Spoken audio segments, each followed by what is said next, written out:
Fine recording and everything. Good. All right, good morning, everyone. Welcome to the joint meeting of the State Review Board and the Board of Historic Resources. The boards are assembled in person in the Dominion Room in the beautiful Omni Homestead Resort located in Hot Springs, Virginia. However, DHR is also presenting today's meetings virtually to facilitate attendance by individuals unable to attend physically. This meeting is being recorded. My name is John Mullen, and I'm the chair of the State Review Board, and I hereby call this meeting of the State Review Board to order to take action to discuss and transact the business that is required or necessary to continue the operation of the board. Deputy Director Williams, will you please call the roll to determine the board present and confirm that we have a quorum? Yes. Dr. Adams. Here. Ms. Shaw. Here. Dr. Reed. Dr. Cleve. Dr. Smith. Here. And Ms. Rutledge. And Chair Mullen. I'm here too. Thank you, Ms. Lynn.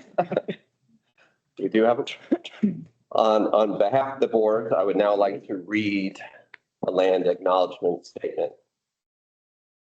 The Department of Historic Resources, the Board of Historic Resources, and the State Review Board acknowledge the indigenous peoples of Virginia and express their gratitude for the continued stewardship of her lands and waterways over many generations. We also acknowledge the free and enslaved Africans and their descendants, whose labors and contributions on behalf of the Commonwealth have long been overlooked. We commit ourselves to meaningful engagement with all Virginians, past and present, as we strive to fulfill our change as stewards of Virginia's long and rich history. All right, moving on, I would like to introduce you to the purpose of the State Review Board and then our members as well. The Virginia State Review Board operates under federal legal mandates of the Department of the Interior. It is a body empowered by the National Historic Preservation Act. The State Review Board's primary role is to review reports and nominations that are proposals for official designation to the National Register of Historic Places. When the State Review Board votes this morning, they are voting to recommend a resource either eligible or not eligible for listing on the register. This board's recommendation is made to the Director of the Department of Historic Resources, Julie Langland, who in turn makes her recommendations to the Keeper of the National Register. The board members are appointed by the Director. At least the majority of the board members must be practitioners who meet professional standards established by the Secretary of Interior in the core preservation disciplines, including architecture, architectural history, archaeology, both prehistoric and historical, anthropology, and history. A few words about where we are in the process today of designating the resources on the agenda. All items that we see this morning have graduated through a process of careful review, and this has two major steps. Owners have submitted their proposal and a preliminary report to staff and the board, and in some cases, site visits have been made. More information can be requested by either staff or the board. The nominations were written after this first round of reviews. Guidance and research recommendations have been explored and incorporated into the final nomination. The nominations also go through a rigorous review process. All nominations are posted for public review on the department's website. The following criteria are used to measure the significance of the resource. These criteria are identical for listing state register as well. They are criterion A, significant historical association, criterion B, association to a historical person, criterion C, significance for architectural or craftsmanship qualities, and criterion D, which is archaeological significance. Since the register is based on the importance of authentic materials, tests of historic integrity have also been brought into play. A resource must convey its significance through surviving historic fabric, and in the case of architecture, intact historic spatial arrangements. If the board votes to approve the resources this morning and the director agrees with the board, the staff will then forward the nomination to the keeper in the National Register within 90 days of this meeting. And the keeper of the National Register their review in approximately 45 days. Upon approval of the nomination by the keeper, the resource is then listed on the National Register. The owners of historic resources are entitled to place a plaque on their building, and they have access to various preservation programs offered by the state and the federal government. Listing is not absolute protection, it is honorary, and protection and stewardship of this resource is dependent on the owner. There are no restrictions for use of a designated property that occur as a result of the listings today. Now we'll ask the board members to introduce themselves and tell you a little about themselves and where they're from. I'm Greg Rutledge. I'm an architect practicing in Norfolk, Virginia. I'm Carol Shaw. I'm a historian. I'm from Arlington, Virginia.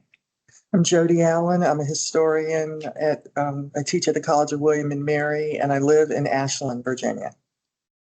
I'm Larissa Smith. I'm a historian and I work at Longwood University and live in Farmville, Virginia. I'm Eleanor Breen. I'm an archaeologist and I live and work in Alexandria, Virginia. And I'm John Long. I'm also an archaeologist and I live in Falls Church, Virginia. So all of our state review board members and most of the department staff participating today are here. But we do have some members of the public with us in the audience and will be joining us virtually as well. This is a public meeting, and as I mentioned before, it's streamed online and will be recorded.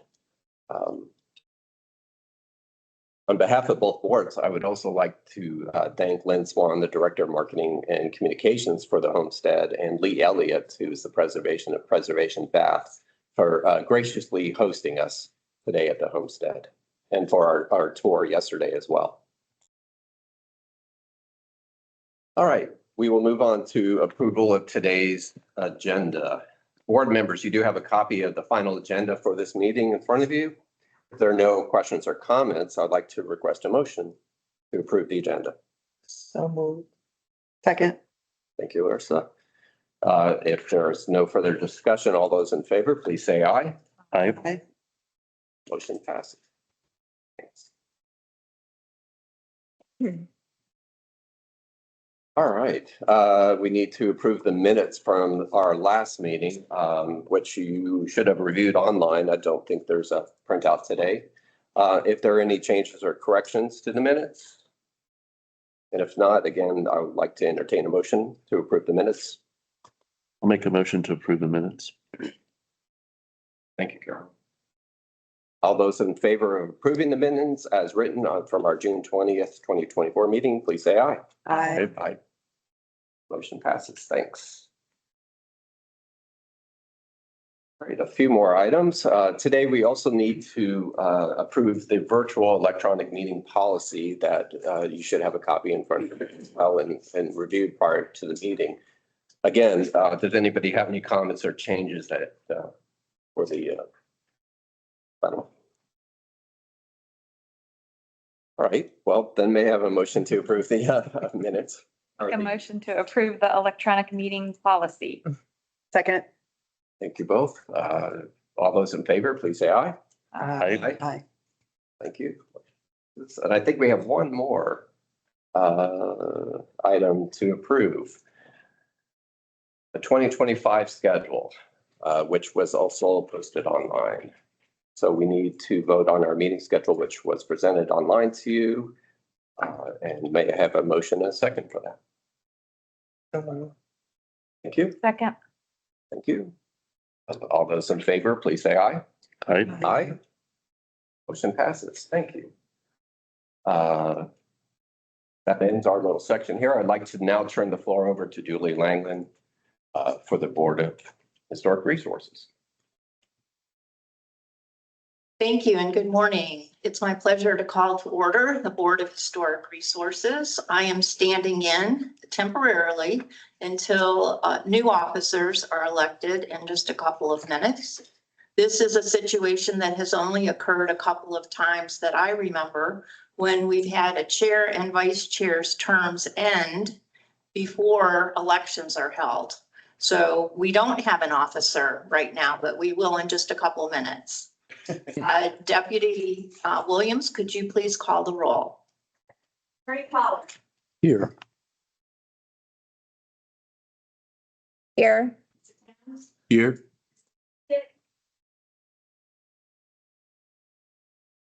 Believe he's virtual.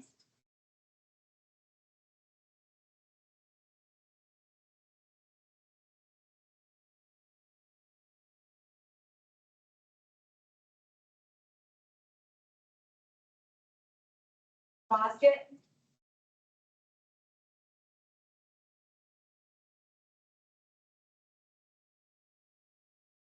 Hudson. You have a point. Thank you. I now entertain a motion to approve the request that I received from Jamie Basket that he participate virtually.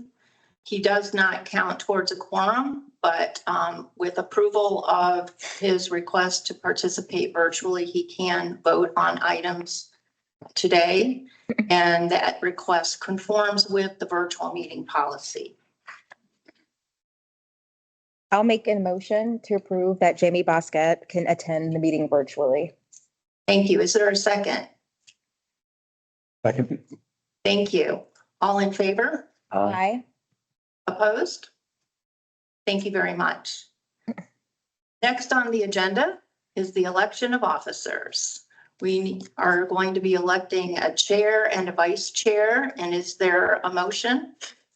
Director Langen, I'd like to make a motion to elect Amy Giorgiani as Chair of the Board of Historic Resources and Ken Rutherford as Vice Chair of the Board of Historic Resources. Thank you. Any discussion? Let's second that motion. Oh, thank you. Thank you for that. Any discussion? If not, all in favor? Aye. Opposed? Oh, thank you, Jane. Any opposed? Congratulations, Amy. It's my pleasure to turn the meeting over to you. Thank you.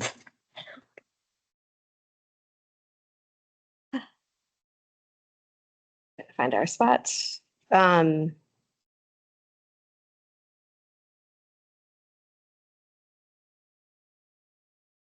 got some state review board language here that I don't need to read. Correct.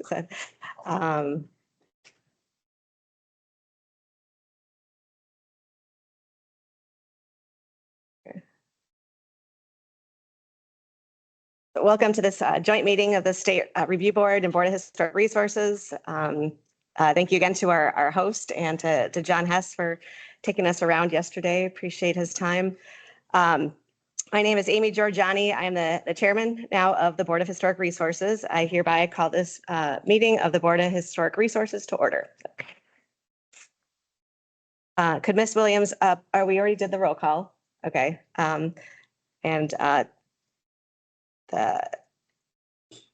Don't need to do the land acknowledgement or the purpose. We did that already, the joint, correct? Yes, okay.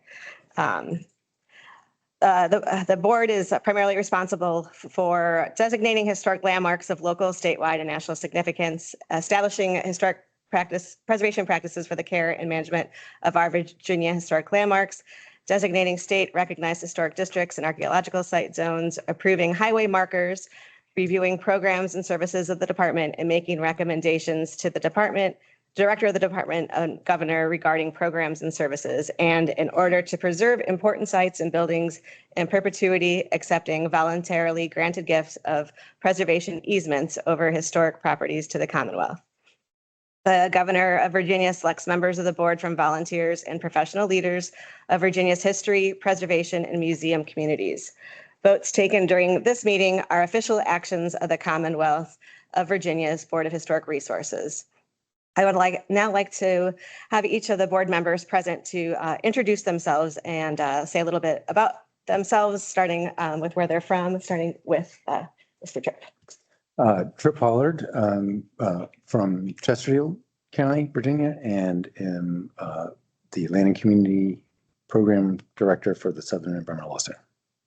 Hi, everybody. My name is Ashley Atkins-Spivey. I'm an anthropologist that works as a consultant, and I'm from King William, Virginia.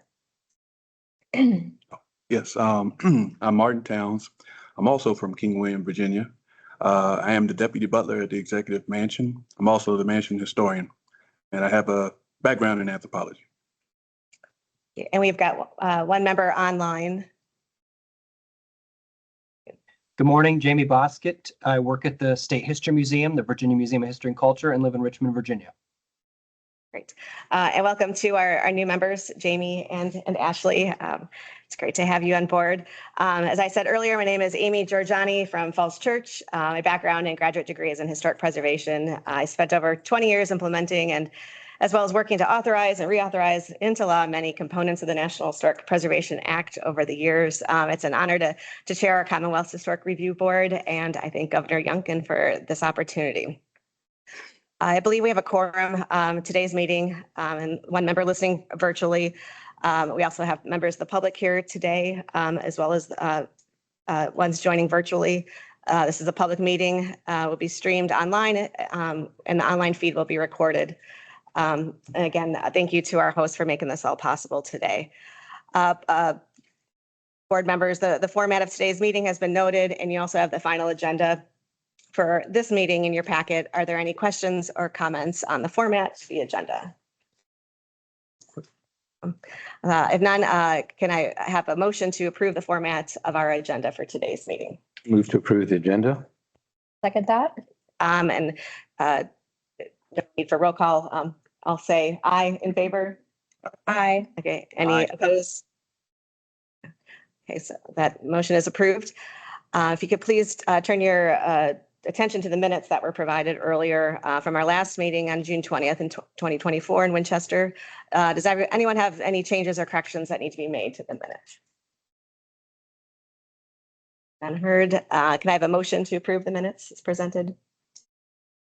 I'll make a motion to approve the minutes as presented. Any seconds? Second. Second, great. All in favor of approving the meeting agenda? Aye. Aye. Minutes. Aye. So the meeting agenda is approved as presented. The information regarding the virtual meeting policy was included in your agenda. Does anyone have any changes or corrections to be made? Well, we're not making any corrections. Can I have a motion to approve the virtual meeting policy as presented? I move to approve the virtual meeting policy. In a second.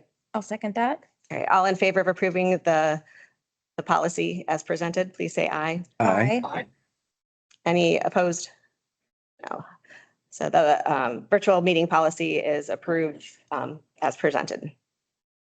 Finally, we've got, I'm going off the right minutes here. The final vote is on the 2025 meeting schedule.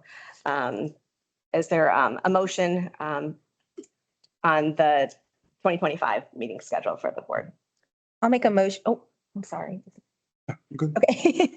I'll make a motion to accept the 2025 meeting schedule as presented. Great. Is there a second?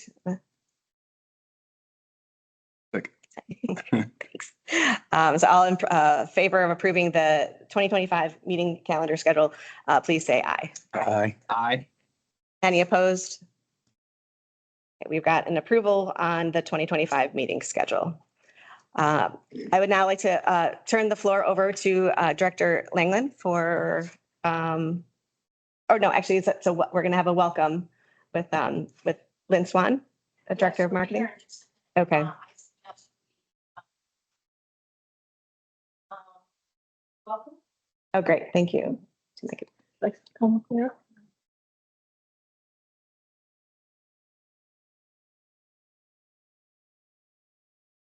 Welcome, everybody, Bath County. It's wonderful to see you here. And I'll tell you just a bit about Preservation Bath. We've been in existence about 14 years.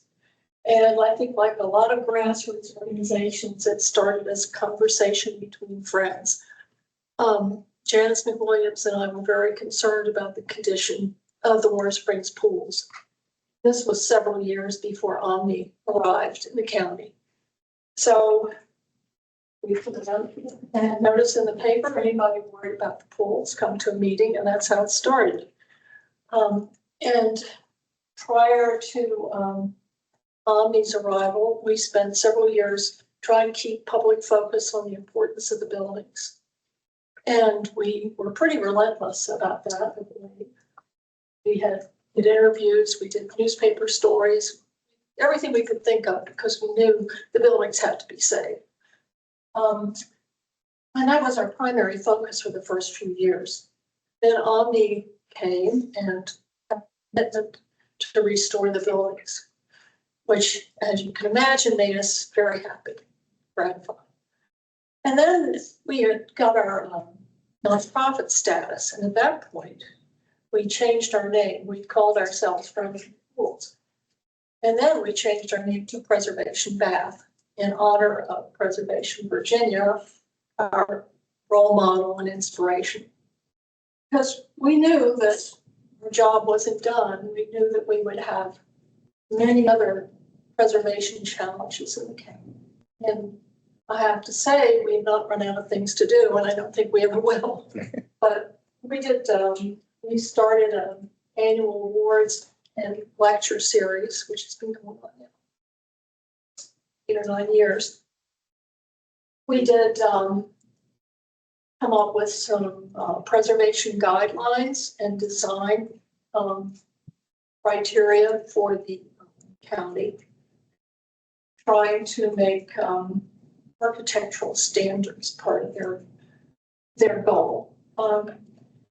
We've been engaged in historic district designation, Warm Springs. We were part of getting a grant, the survey, and the nomination for that historic district. And now we're looking at another village, Bacova. We hope to see acquire the same, the fascinating place, a planned company town from 100 years ago. It's a charming place. Get a chance to drive over there. We're also very concerned about losing country churches. And we see numerous examples of that in Bath County. One in particular, John Wesley Methodist Church, a historic register church in West Warm Springs, built in 1876. Very significant in the African American history community. So we're hoping to find a way to rehab, restore, and repurpose it in some way. And right now it's used in the Virginia services for the aging, but the long-term goal is to see permanent solution for it. There are several other churches in the county that need to be preserved. It's a very challenging subject.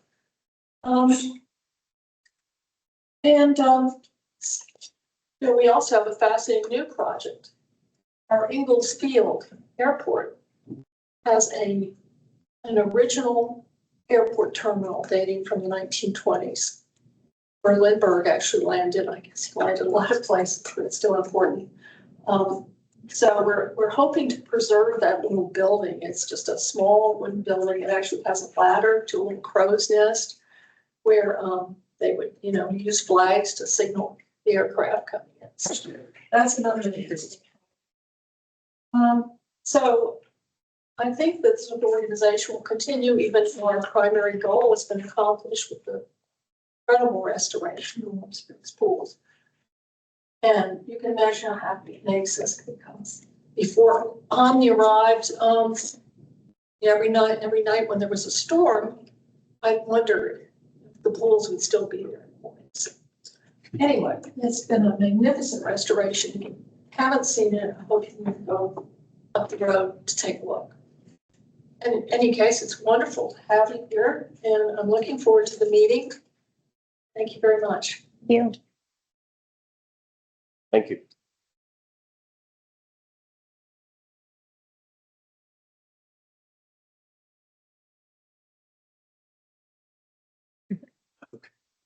Good morning, everyone. Good morning. Sorry, I always bring stuff.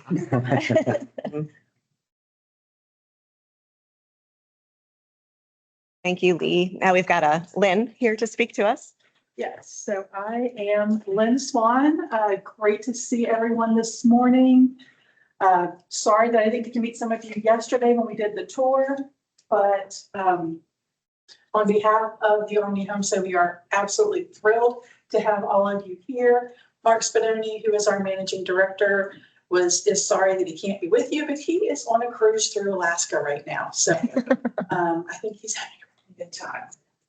But I just wanted to give you a brief overview and just some few thoughts on what this restoration renovation has meant to the resort and to the community. Lee mentioned the pools.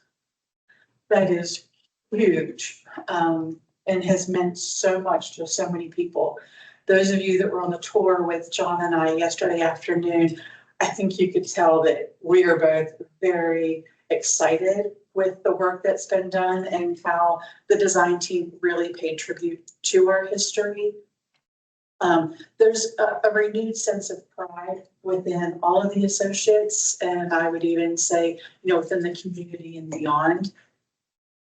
We have, as a result, it has had a very positive impact on our media coverage.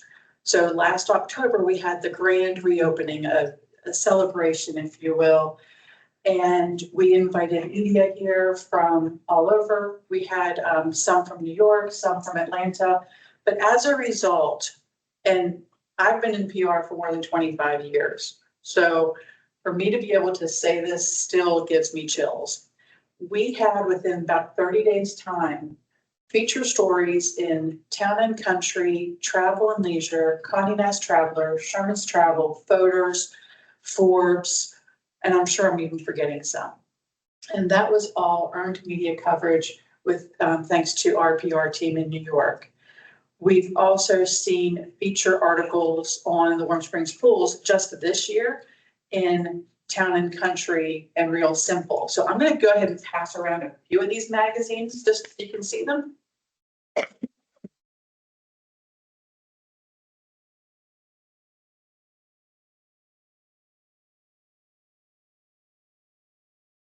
It's also enabled us to really expand our marketing plan. Before the renovation, we really just focused on Virginia and a drive radius. But now we are going out there. So some of these you'll see are actually paid placements with like Elite Traveler or Sophisticated Living. We've also done marketing with Hearst Publications, which owns Town and Country and Esquire, and so on. So it's really just been such a positive impact on the resort and therefore on the community. And quite frankly, it would not have been possible without the historic tax credits. And Julie, I'm just going to say in front of everybody again, how key you were into making all of this happen. I can't tell you, she's been a friend of the resort for years and has really helped to guide us. She's been just a key advisor. This was, historic tax credits were not something that Omni, to my knowledge, had ever, utilized before. So thank you, thank you, thank you. And one of the articles that I have a whole box of them here, but Preservation Magazine did an 8-page feature on the resort last fall. That was 4 years in the making. That's when I started talking to them about it. So I've got plenty of copies. You can take some, take as many as you want home. That would be great too. We ordered some extras for our guest rooms and then had a few boxes left over. But in addition to all of this great PR coverage, the marketing that we've been able to do, we've also been very, very fortunate to receive some incredible awards. We were recognized by Preservation Bath and Preservation Virginia. 3 North, the architectural firm that did the work for the Warm Springs pools, they have submitted, I don't even know how many awards applications. They have been recognized by numerous architectural organizations. And most recently, the resort, this was in July in 1 week. So it's crazy when these things come together so much. But in early July, we found out that the Warm Springs pools were voted as the #1 hot springs in the country in the USA Today 10 Best poll. So we were thrilled with that. And then I think it was just the day after that we found out that the resort and the Warm Springs pools made the list of Time Magazine's 100 greatest places for 2024. So I'll pass the Time Magazine around, although we're not featured in there, you can see us on the map. So it can. It does count. Yes.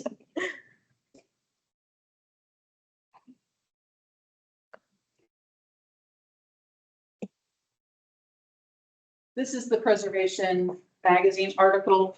So if it's okay, Julie, I can just leave this box or? Yes. Yeah, we'll grab out of there. And then the last thing I want to mention is that in a couple of months in November, we will be hosting Historic Hotels Annual Conference. That's Historic Hotels of America and Historic Hotels Worldwide. We actually hosted the conference back in 2017. So to me, it's very odd for them to go to the same place so close together like this, but they love us and they are also excited about the renovations. Julie will actually be leading a panel on renovations and how you plan them and how you fund them using tools like historic tax credits. So we're really excited to have her back for that. And it's just going to be a great experience. There's so many wonderful panels that the team at Historic Hotels has planned, some great keynotes. We're also going to be Rosie Williams, who is the Executive Director of America 250, is one of the keynote speakers. We are working on some 250, so stay tuned for that. But anyway, I just wanted to say thank you so much for being here. Thank you. I'm sure a lot of you assisted Julie and were a huge part of making our historic tax credits applications successful, and you just played a huge role. So on behalf of the entire resort, thank you.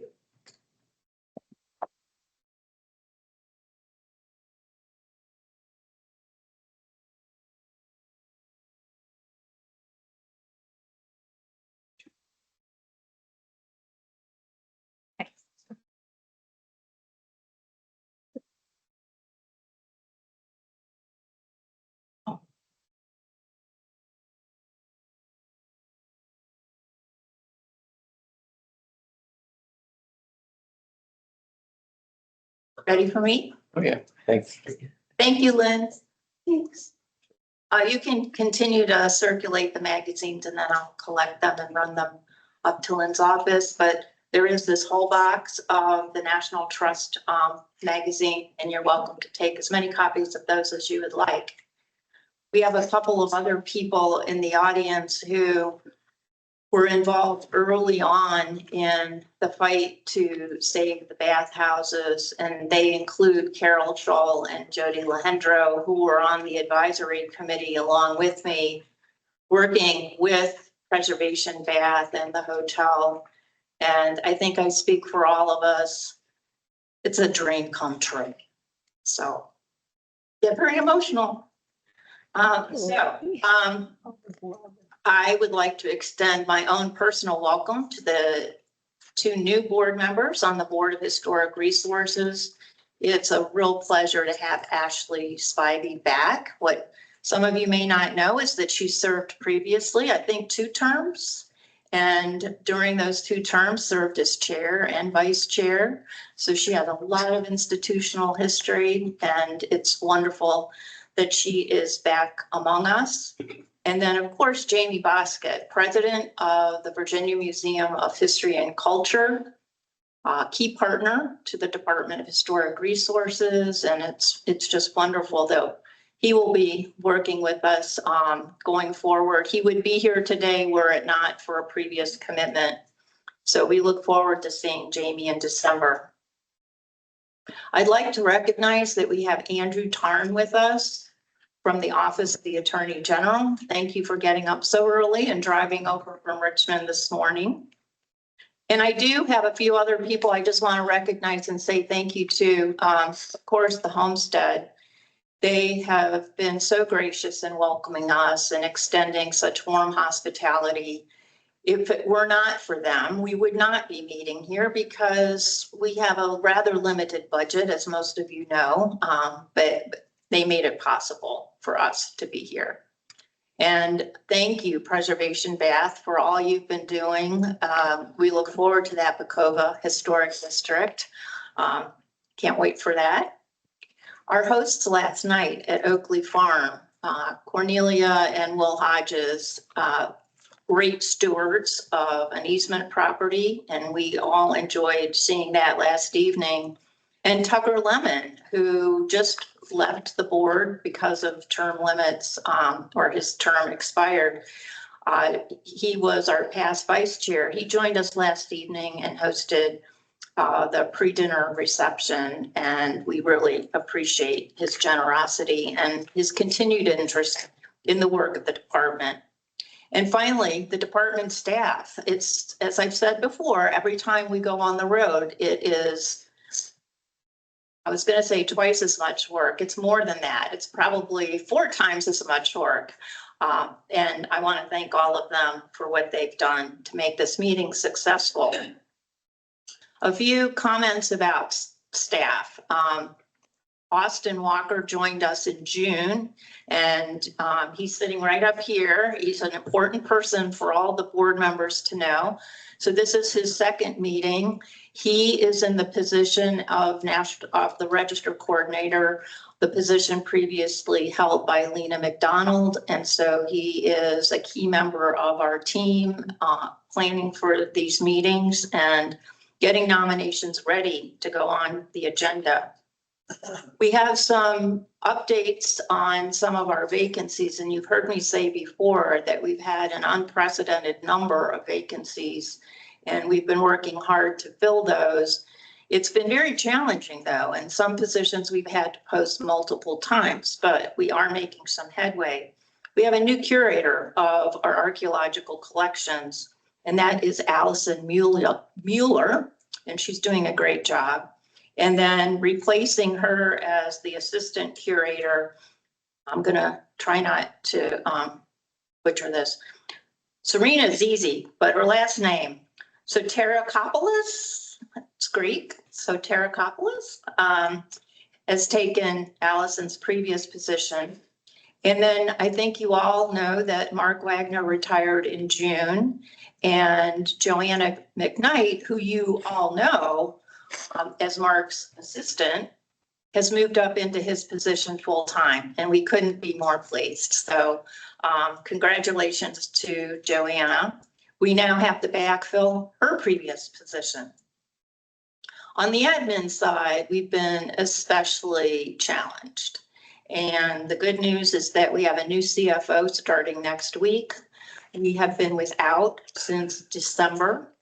And we finally got a procurement officer on board. She's fantastic. So some of those key positions that have really made the last 6 months a struggle have now been filled.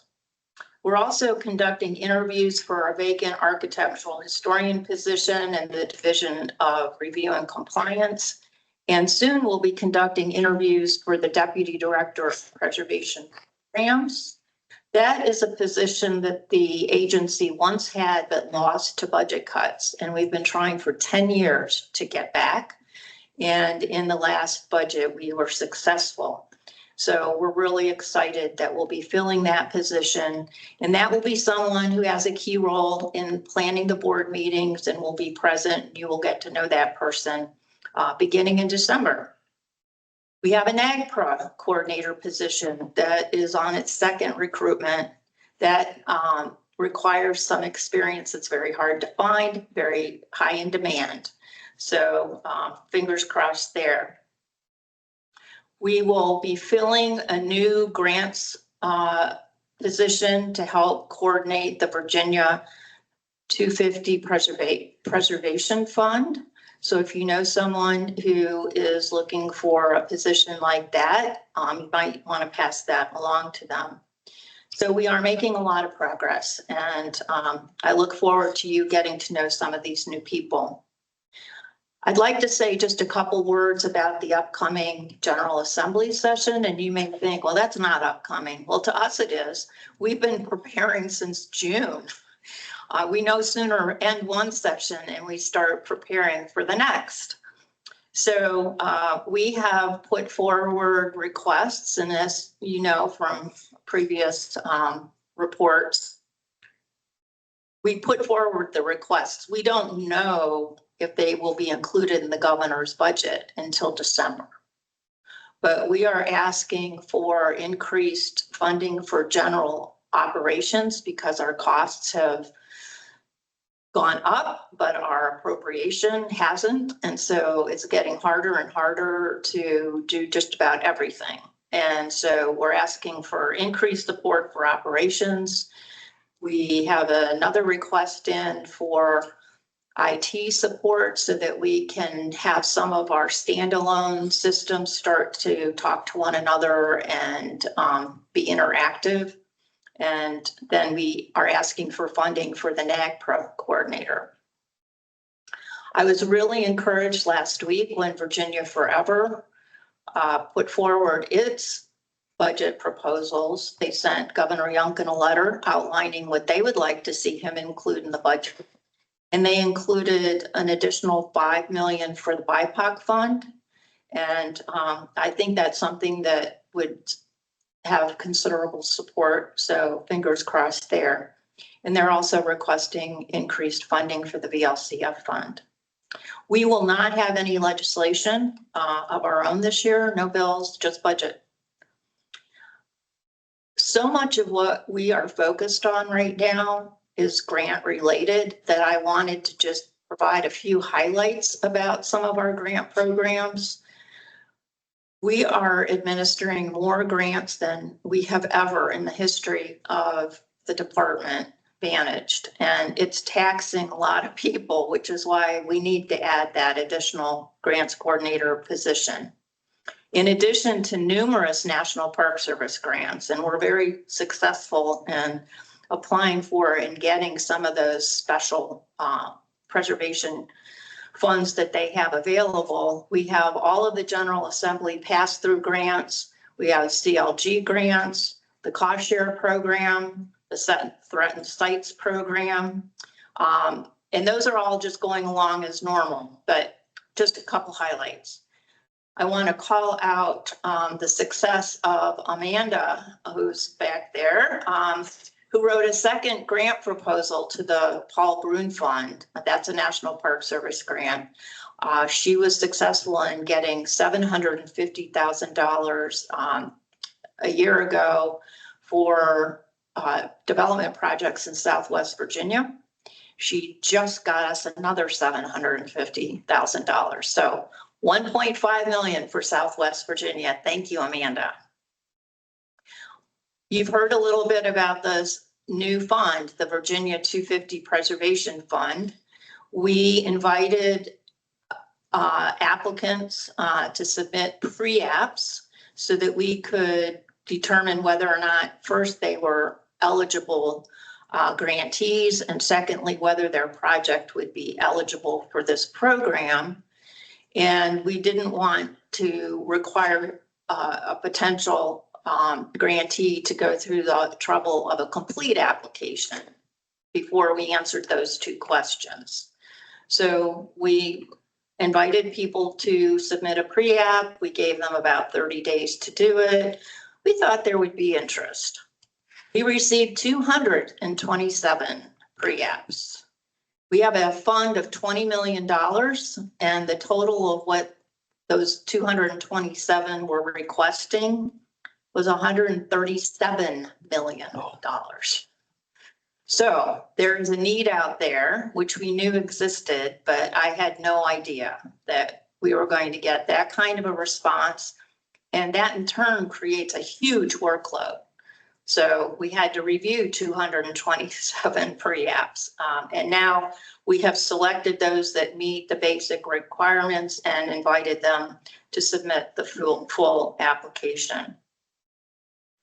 We will next month be announcing the next round of funding for the Virginia Battlefield Preservation Fund. And we'll probably be doing a second round for that in the spring. We're working alongside those BIPOC recipients on the first round of funding for those projects. Those were approved by the Board of Historic Resources at a recent meeting. We will do another round of BIPOC funding also in the spring, February or March. And then you're familiar with our cemetery, our African American Cemetery Grant Fund. We have an annual appropriation of $250,000, and this past fiscal year was the first year that we hit that. So I would not be surprised if there isn't a member who puts in a budget amendment requesting additional funding for that. Another primary focus of the department right now is planning for Virginia 250 and the semi-quincentennial. And you'll hear more about that as we get closer to 2026, but just a few things that, we're focused on doing. We want to improve the quality of some of the register nominations for key Virginia landmarks. Those nominations that were the earliest written in the late 60s tend to be for the most famous, well-known properties, and they're the worst nominations. There may be only 5 sentences. Well, we want those properties to get their due and have the kind of nomination that you would expect to have written today. So that's a priority. As are highway markers that would relate to the semi-quincentennial. We're making it an emphasis of our state stewardship report, and that is a report that we produce every other year dealing with historic properties owned by the Commonwealth. We are prioritizing the conservation of certain artifacts in our collection that will be going out on loan for special exhibits during the semi-quincentennial. We're participating in Sale 250 Virginia. We are going to partner with the Virginia Museum of History and Culture on an exhibit. So lots of things. And you'll hear, there'll be more, and you'll hear more about those going forward. Just a word about today's agenda. This is for the Board of Historic Resources. You may notice that there is not an update included on the burial permits from Joanna Wilson Green. That is because today is a very important symposium being held in Richmond, and it was important for her to be there. The Sovereign Nations Conference this year is focused on tribal consultation. So we're well represented, and Joanne is among those from the department who's attending that conference. So she will update you at the next meeting on 2 quarters worth of burial permits. Just a last comment about logistics. When we break at the end of the morning session, the Board of Historic Resources will be returning here for their afternoon session, and the State Review Board will remain in the Tower Suite for its afternoon session. So there are members of the public here for items that are on the afternoon agenda. Board of Historic Resources here, State Review Board in the Tower Suite. I'd be happy to answer any questions from either board. Okay, thanks. Thank you, Director Langland. I think now we need to turn back over to the Board of Historic Resources to read the public participation at meetings and open up our public comment period. Thank you, Chairman Mullen. I will read the statement regarding public participation at Virginia Board of Historic Resources meetings. Make sure it's the same one. The Virginia Board of Historic Resources desires to hear the viewpoints of interested citizens, but also needs to conduct its business in an orderly and efficient manner. Therefore, the next portion of the meeting provides an opportunity for general public to identify matters of interest and concern. While the public is welcome to express any concerns they may have, the board is not in a position to comment or respond. The Virginia Board of Historic Resources during this part of the meeting is to listen and potentially provide direction to staff for follow-up, and not to formally respond to speakers or take official action on matters presented. If matters broached during the public comment portion of the agenda seem to warrant board attention and discussion and are within the board's authority, then those matters may be taken up as formal agenda items at subsequent board meetings. In consideration of the time constraints associated with the regular board agenda items, speakers during the public comment period are requested to limit their presentation to a maximum of 3 minutes. Upon recognition by the chair, we ask that speakers clearly state their name, then directly address their comments to the board. As a reminder, board members will not officially respond to speakers nor take action on matters presented that are not already part of the agenda. And a reminder that there is 3 minutes.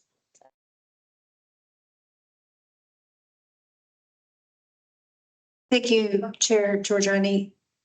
I'm Stephanie Williams, the Deputy Director of the department, and I will be facilitating the public comment.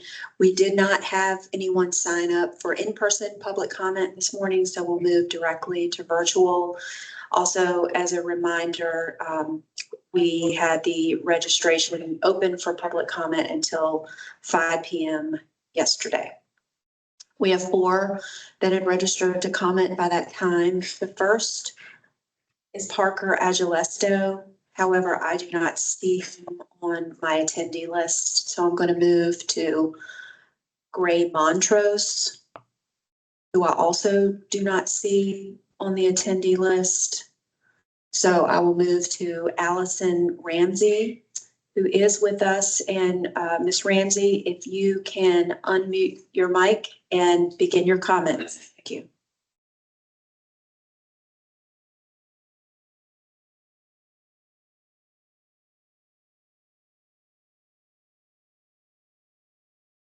Ms. Ramsey.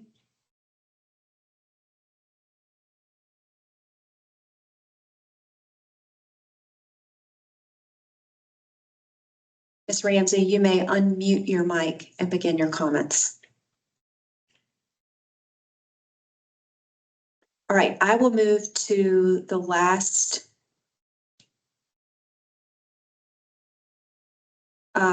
virtual comment participant. This is Willie Green. Mr. Green, you may unmute your mic and begin your comments.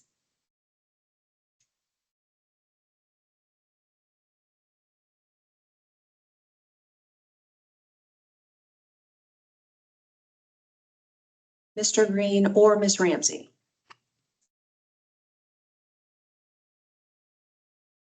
They must be having difficulty muting their mics. I have their mics enabled, so you should be able to unmute your mic yourself and begin speaking.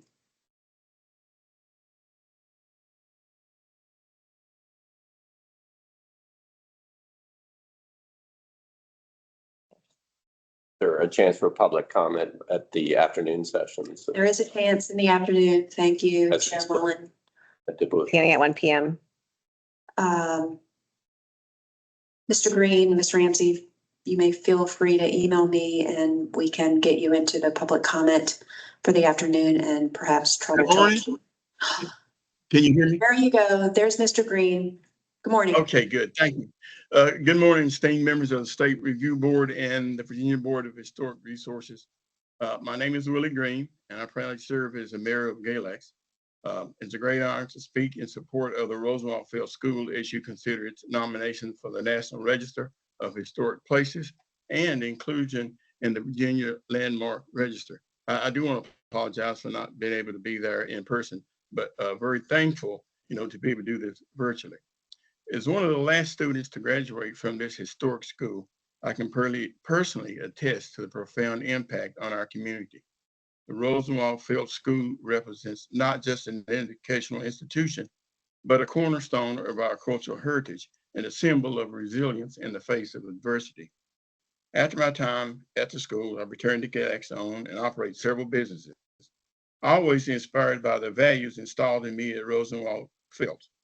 Moreover, I'm proud to be the first African-American elected to the Galax City Council, and my primary motivation for running was to advocate for the preservation of our beloved school, a mission I have pursued for over 30 years. And so I've been on city council for 30 years. And so your decision to include the Rosenwald Field School in the Virginia Landmarks Registry would be deeply appreciated by me and all the citizens of Galax. We not only honor our past, but also pave the way for future generations to learn and celebrate our shared history. And again, thank you for your time and consideration. Thank you, Mr. Green. Ms. Ramsey, have you been able to unmute your mic?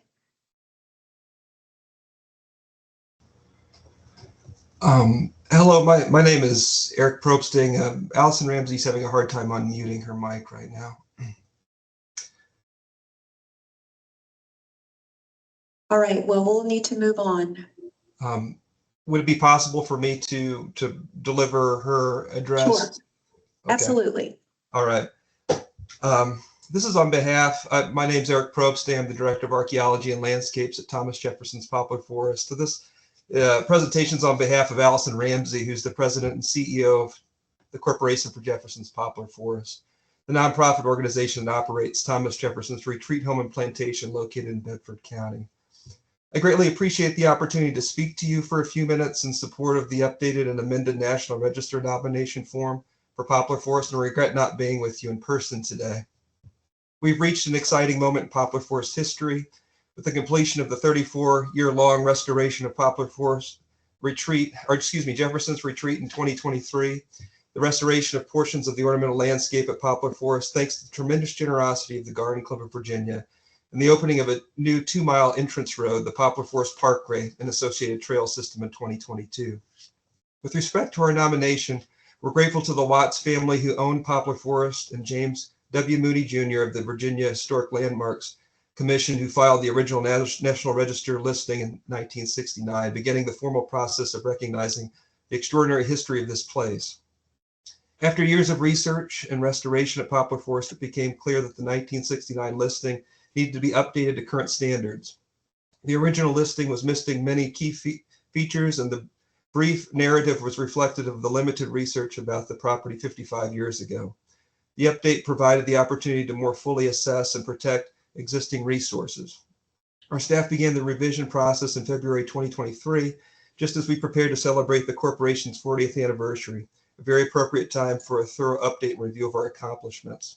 Those who contributed toward the revised listing include Steve Lennox, Karen McLavoy, Eric Probsting, and Travis McDonald. Their work draws on the efforts of many past and present staff, as well as other researchers. I want to add a special thanks to Mike Poulos for his guidance throughout the process. He graciously read many drafts and responded to many emails and phone calls along the way.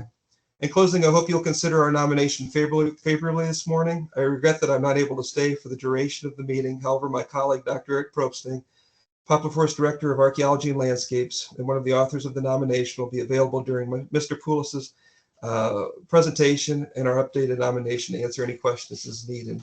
Of course, I hope you'll reach out if you find yourself traveling near or through Central Virginia. We'd be delighted to share all of our progress with you in person and to host you as our guest. Thank you again for this opportunity, and I hope you all do support. Thank you for all you do to support Virginia's wealth of historic resources.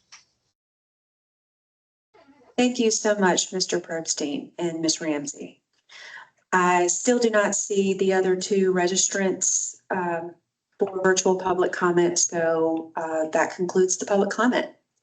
And we will now take a brief 5-minute break, and we'll be right back with the nominations.